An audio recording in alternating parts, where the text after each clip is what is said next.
लहरों से डरकर नौका पार नहीं होती, कोशिश करने वालों की कभी हार नहीं होती। Hey guys, this is me Shreya Srivastava और स्वागत है आप सभी का ख्वाबिदा मेरे ख्वाबों की दुनिया में।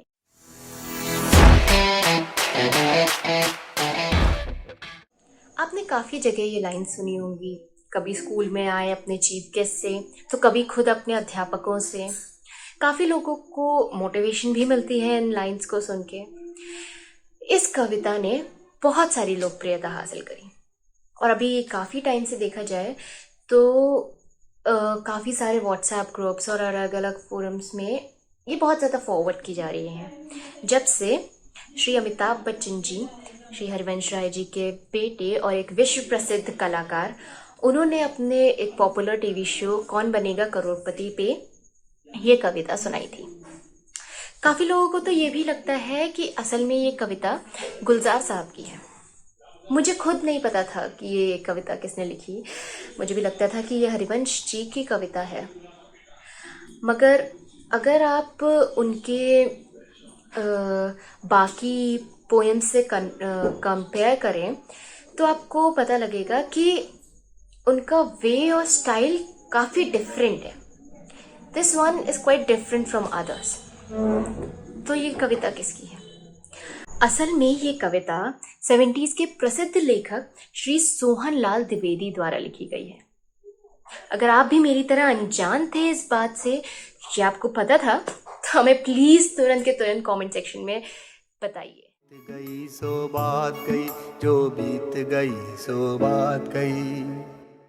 आज की इस वीडियो में हम बात करेंगे श्री हरिवंश राय बच्चन जी के बारे में, कुछ सही तो कुछ गलत फैक्ट्स के बारे में। मैं बताऊंगी आपको कि बच्चन साहब का जन्म कहाँ हुआ, कैसे उनकी दिलचस्पी लिखने की तरफ बढ़ी और कैसे बने वो विश्व प्रसिद्ध कवि।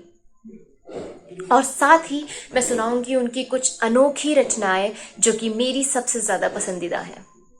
तो इस वीडियो को लास्ट तक देखना ना भूलिएगा, और ताकि बीच में कोई भी डिस्टर्बेंस ना हो तो अभी इसे लाइक, कमेंट और शेयर कर दीजिए और उस बेल आइकन को दबाना मत भूलिएगा, ताकि जब भी हम नई वीडियो पोस्ट करें तो आपसे मिस आउट ना हो जाए। मिट्टी का तन, मस्ती का मन, क्षण भर जीवन, मेरा परिचय। अक्सर बच्चन साहब इन्हीं लाइनों से अपना परिचय दिया करते थे।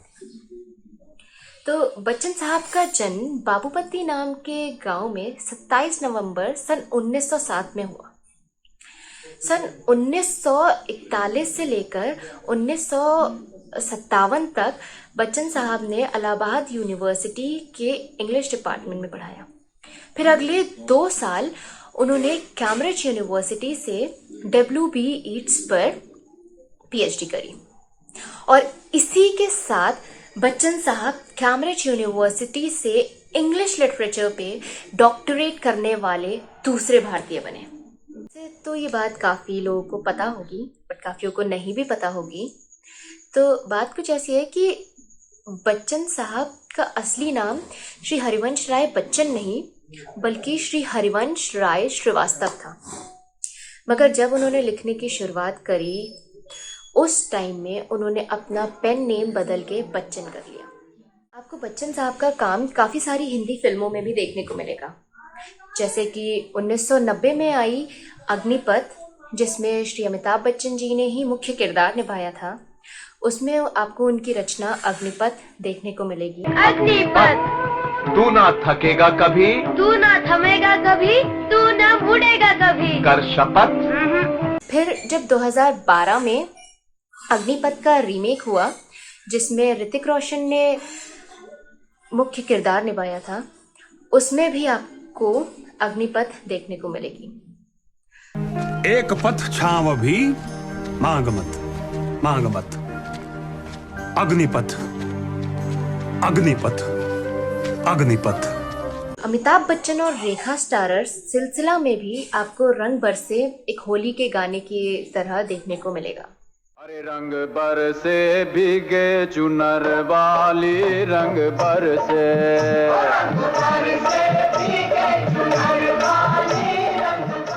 मुसलमान यार हिंदू है तो एक, मगर उनका प्यार ना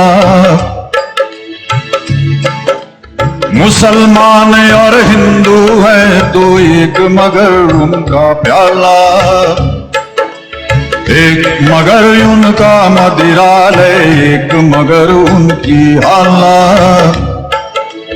दोनों रहते साथ न जब तक, दोनों रहते साथ न जब तक मंदिर मस्जिद में जाते, बैर बढ़ाते मंदिर मस्जिद मेल कराती मधुशाला। पर्सनली ये मेरी फेवरेट लाइन्स है। वैसे तो बच्चन साहब का सारा काम, उनकी हर एक कविता सराहनीय होती है, मगर उनको लोकप्रियता 1935 में आई अपनी किताब मधुशाला से मिली। माना जाता है कि ये किताब उमर खैयम की रुबानियत से प्रेरित है। अच्छा, वैसे देखा जाए तो इट्स एन आयरनी कि एक शख्स, एक कवि जिसने आज तक शराब को हाथ तक नहीं लगाया, उसने मधुशाला पे ऐसे छंद लिख डाले कि वो अपने पब्लिश होने के एक हफ्ते में ही स्टेज पे एज अ प्ले प्रदर्शित किए गई। यही नहीं, वो रेडियो कैसेट्स की तरह भी इतना प्रसिद्ध हुए। वाह सर वाह। बच्चन साहब अपने परिवार के काफ़ी करीब थे। उनके सुपुत्र श्री अमिताभ बच्चन जी बताते हैं कि पिताजी हमारे जन्मदिन पर हमेशा एक कविता लिखा करते थे और हमें सुनाते थे। सिर्फ जन्मदिन ही नहीं, बच्चन साहब अक्सर बड़ी बड़ी घटनाओं को कविता की तरह ही सुना दिया करते थे। शायद चीज़ों को हैंडल करने का उनका तरीका ही यही था। बिग बी ने एक बार एक इंटरव्यू में बताया था कि 1984 में कूली की शूटिंग के दौरान मेरे साथ हुई जानलेवा घटना के बाद मेरे जन्मदिन पर एक बार पिताजी ने एक कविता सुनाई। उस कविता को सुनाते टाइम जैसे वो टूट ही गए थे। ऐसा पहली बार हुआ था जब मैंने पिताजी को इस तरह टूटते देखा था। अभिषेक बच्चन ने भी एक बार अपने दादाजी के जन्मदिन पर एक पोस्ट डालते हुए कहा, My late grandfather's birthday today. Miss him dearly. Whilst growing up, he would write a poem for each of his grandchildren. We didn't understand that when everybody else was giving us presents, why Dadaji would just write us a poem. Today I realize that those pieces of paper are greater than any present we could have received. The love and wisdom in those handwritten letters are priceless. Love you, Dadaji, and I proudly carry the name that you have given me. शुरुआती दौर में अमिताभ का career कुछ खास नहीं चल रहा था। उनकी काफ़ी सारी फिल्में फ्लॉप हो रही थी और बहुत सारी दिक्कतें थी। तो एक दिन अपनी ज़िंदगी से परेशान होकर और बहुत हिम्मत करके अमिताभ ने अपने पिताजी से पूछा, बाबूजी, हमें पैदा ही क्यों किया? बच्चन साहब ने अपनी नज़रें उठाई और कुछ देर अमिताभ को देखा। फिर अमिताभ को शायद समझ आ गया था कि आज उन्हें इस बात का जवाब नहीं मिलेगा, तो वह घूमे और अपने कमरे की तरफ चल दिए। अगले दिन बच्चन साहब उनके कमरे में गए, उन्हें जगाया और उन्हें एक कागज़ का टुकड़ा दिया। एक रात में बच्चन साहब ने एक कविता लिख के अमिताभ को उनके सवाल का जवाब दिया था। उस कविता का नाम था नई लीक। नई लीक। जिंदगी और ज़माने की कश्मकश से घबराकर मेरे लड़के मुझसे पूछते हैं, हमें पैदा क्यों किया था? और मेरे पास इसके सिवा कोई जवाब नहीं है कि मेरे बाप ने भी मुझसे बिना पूछे मुझे पैदा किया था, और मेरे बाप से बिना पूछे उनके बाप ने उन्हें, और मेरे बाबा से बिना पूछे उनके बाप ने उन्हें।